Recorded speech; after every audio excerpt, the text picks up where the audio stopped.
ময়দা মুখো, মটর কলাই গোল গোল তাতে ভাঙে না, আর ওই পাড়ার শাশুড়িরা বৌমা চেনে না। তাই হাটে গেলাম, বাজার গেলাম, কিনে এলাম আটা। আটা খেয়ে ময়দার বাবা হাঁকছে গাদা গাদা। ড্যাং ড্যাং ড্যাং জামাই এসেছে, বাবা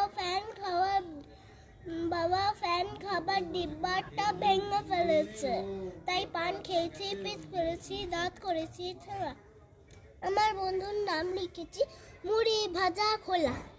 হ্যাংচার ফুল টোকা টোকা কানে গুঁজেছি, তাই বর্তমানের দ্বারায় এসে লুচি ভেজেছি। এই বেশি তাকাস না, বিড়ি দেবো, কেন্দ্রে মরে যাবি। দয়াল বাবা।